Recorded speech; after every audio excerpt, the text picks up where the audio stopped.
If you can't afford a camera but want to know how to shoot professional looking videos on your iPhone, then this video is for you. Hey, I'm Penny and let's jump straight into my full guide about how to shoot YouTube videos on your iPhone. The absolute first thing that you'll want to do before you start shooting on your iPhone is to adjust your iPhone settings, and this is very important. Your default iPhone camera settings might not actually be the best for shooting videos. What you're going to want to do is go into the settings app and find your camera settings. Then you want to change to make sure that you're shooting 4K at 24 or 25 frames per second. Now, if you're shooting slow-mo, then you'll want to be up at like 60 or 120 frames per second. But typically, for any sort of professional shooting, you want to be shooting at 24 frames per second. That is pretty standard in filmmaking. And obviously you'd want to be shooting at 4K rather than 1080p if you get the choice, just because 4K is a higher resolution. So make sure that you've selected that in your settings. The other thing is that when you are shooting, you need to use your back camera, not your front-facing camera. Now, I know that this can be really annoying, especially if you're trying to film yourself. And look, if you are doing a vlog, then it's not going to matter as much, and it's probably more important that you can see yourself. But if you have like a standstill video like this, there's no reason why you shouldn't use your back camera. If you don't know where you're positioned, then just do a little test video beforehand to see where you're at, and then shoot with your back camera, because that is the only one that can shoot in 4K. The other thing I'd say is that you should avoid zooming too much, as the iPhone only has digital zoom, so the quality is going to decrease the more that you zoom in. So shoot on your back camera, shoot at 4K at 24 FPS, and avoid zooming too much. Next up, we're going to talk about lighting, and this is one of the most important parts of the video, as well as the next section about audio. But focus on lighting first. If I was shooting with this camera that I'm shooting with right now and my lighting was bad, then it would look far worse than me shooting on an iPhone with good lighting. Good lighting is so important, and it can save any shot. So I personally shoot with one key light over here next to my camera, and then I have two colored lights in the background just to light up the background a little bit so it's not quite so dark, but also the color in the background separates me a bit from the background, which is really good.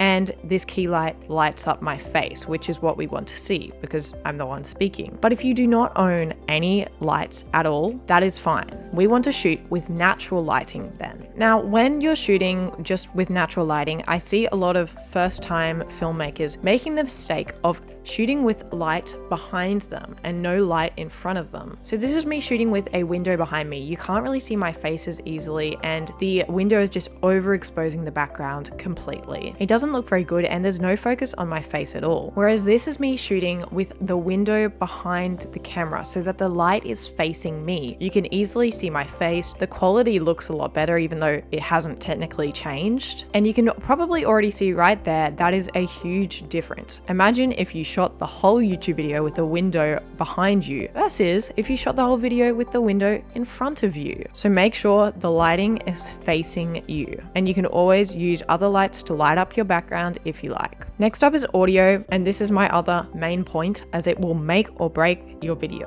Look, the natural iPhone microphone, it's not terrible. It's also not the greatest. And honestly, people can deal with bad quality videos, but the moment that they hear bad audio, they will click away. So I promise you, if you're going to invest in anything, it should be audio. Now, you can get some cheap microphones off of Amazon. I would say it's worth the investment, but definitely look at the reviews first, because I have had a bad experience with getting like the mini mics that can plug into your iPhone. Now, this microphone that I use for my videos was $100, and it was worth every cent. It means that you guys can hear me really clearly each video, and I easily just connect it to my laptop and record the audio on my laptop separately to my camera. And then in editing, I just sync them up super easily, and you can do that on like CapCut or any sort of editing software that you like. But you can also get an adapter so it just connects straight to your phone. But you'll be able to find some like decent mini microphones for about $50, I'd say. But if you want to spend a little bit more and get a microphone like this, it's probably worth it. Bad audio is such a difficult thing to overlook, and most viewers will not overlook it. They will just click away. Next up, we're going to talk about my favorite accessories accessories that can go with an iPhone. We're going to start off with a tripod. You don't need a tripod, you can just lean your phone on something, but my favorite sort of tripod is my Switch Pod or my Gorilla Pod, or I also have a tripod like this, and all of these different tripods make it super easy for you to film any sort of angle with your iPhone. It's probably a worthy investment, but you're welcome to wait a little bit and just start off with like leaning your iPhone on something until you've made a couple of YouTube videos. The next best accessory would probably be the Filmic Pro app. So the Filmic Pro app is free, but if you want all of the like extra cool features, I think it's $2.99 a week. But all of the free features are really cool. So you can get stabilization in camera using the Filmic Pro app on your iPhone. If you have shaky hands like me, that is very, very handy. As well, you can have manual focus almost on the Filmic Pro app. So if you want your background to be like blurry, it's kind of difficult to do on your iPhone as it doesn't really have an aperture that you can control. But by having manual focus on your app, you can make the background blurry. So that is super cool. Now, if you pay the $2.99 a week, you also get access to changing the exposure settings. This is really important. iPhone just has like automatic exposure a lot of the time, automatic ISO, automatic shutter speed, etc. But being able to adjust this is really helpful. It makes it look like less amateurish, but it makes it a lot easier for editing if you can have manual exposure and manual color grading. You can adjust the color temperature and literally everything on the Filmic Pro app. That's an app that you're going to want to invest in if you're using an iPhone. It makes it almost look like you're shooting on a camera. And then obviously the next two best accessories are external microphones and lights. So these two lights that I was talking about before, the colored lights, I got for $50 each from Amazon. So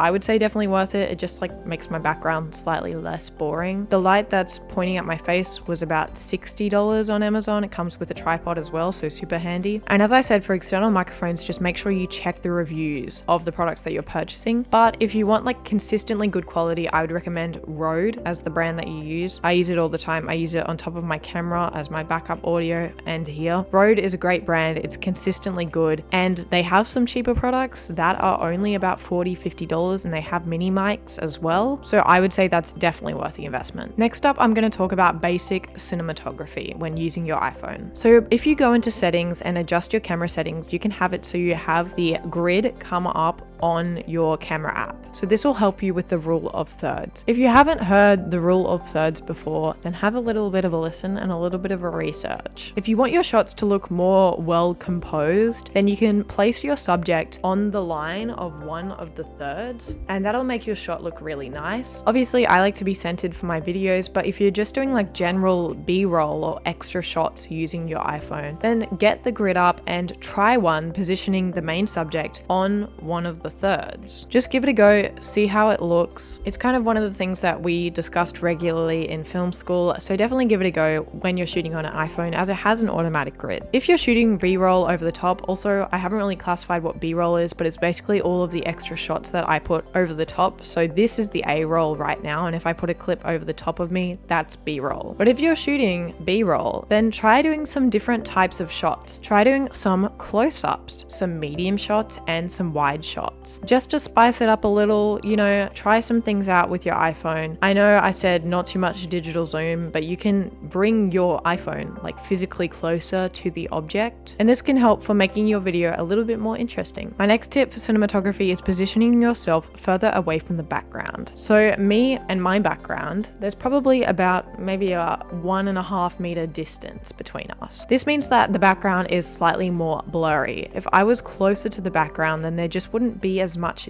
depth in the shot overall, and it wouldn't look as nice. So when you are shooting videos, try and position yourself further away from the background and see how it looks. Now, if you are editing your videos on your iPhone as well, I would highly recommend getting CapCut. This is a really great editing app. You can use it on your desktop or on your iPhone, but it's really good if you're just starting out with editing. It's a lot better than using iMovie or something because it has a lot more options available for transitions and filters and changing your color grading, but you can do it all all from your phone. So you can make the entire video all from your phone, and that is what this video is about. You can plan it on your phone, you can shoot on your phone, and you can edit on your phone. You don't need fancy equipment to start out on YouTube. It is just not necessary. I was watching a YouTuber the other day who has 750,000 subscribers. She does vlogs in New York City, and she shoots absolutely everything on her phone, and people are obsessed with her. And you can't even tell that it's shot on a phone most of the time nowadays because iPhone quality are so good. So unless you have a particular eye for cinematography, you're not really going to like notice and go, oh, that's not shot on a camera, I can't watch this, because the video itself is fun and it still looks good. So if you can't afford a camera right now, don't lose hope. Give it a go on your iPhone. Just start out with what you have. Thank you so much for watching this video. If you want to see a video about my little vlogging camera, DJI Osmo Pocket 3, and a review about that, then make sure to go check that out. But otherwise, good luck on your creator journey.